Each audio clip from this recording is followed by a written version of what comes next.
Hello everyone, welcome to back my channel. I hope everyone is having a wonderful day. Before starting the video, please go ahead and hit the subscribe button.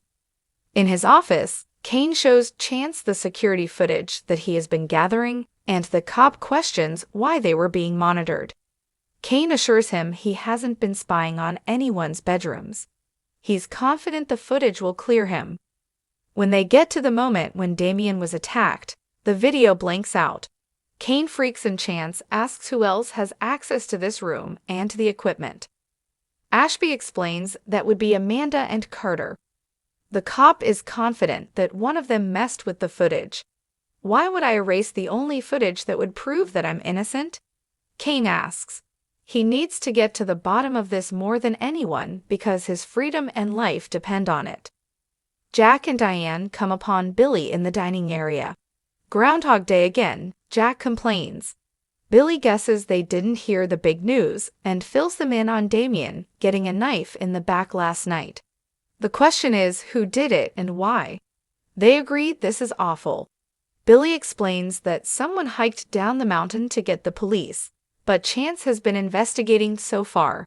This all seems strange and too convenient to Diane.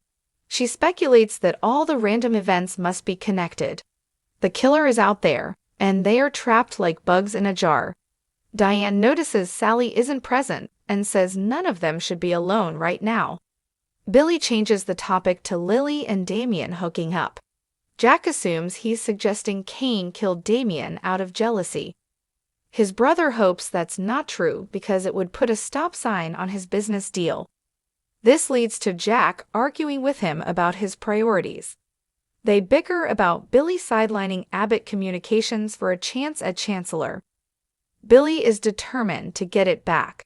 His brother complains that he should have known he would sabotage a good thing when he agreed to invest in him.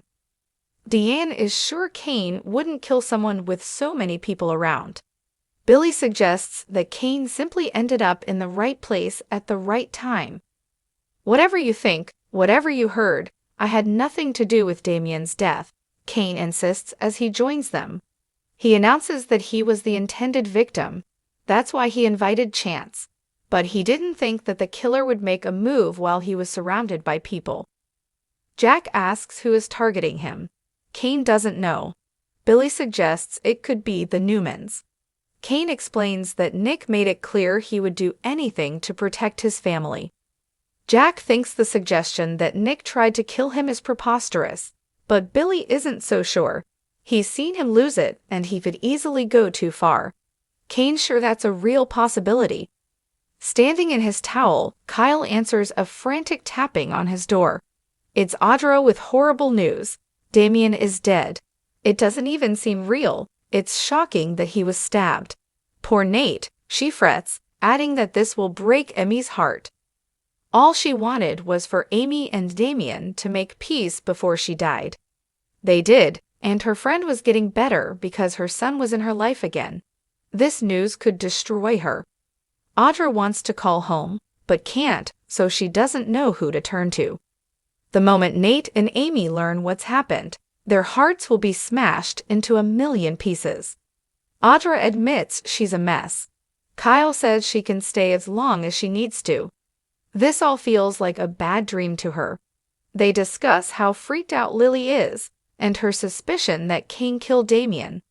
This doesn't make much sense to them, but Audra adds that love can make you do crazy things sometimes. So far, the police don't even seem to have been notified.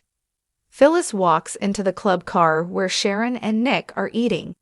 None of them knows why they bothered to sleep last night. Phyllis asks Nick if anything else was found in his cabin last night. He says the dagger was enough and starts venting.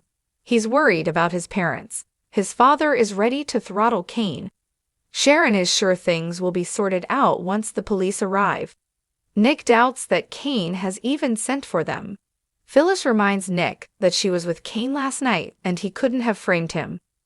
Nick assumes Kane could be stalling the cops to clean up the evidence. Chance can't really do anything. Any DNA from the killer at the scene of the crime is likely long gone by now. He complains that Ashby has been manipulating them all along. Phyllis remains certain that there is a reasonable explanation for what's happened. She suggests she's seeing things far more clearly than Nick is. Sharon agrees that this is all a puzzle. The redhead thinks Kane hasn't hidden anything. He's only had his heart broken by Lily and is hurting. Nick reminds Phyllis that Kane is framing her daughter's father for murder.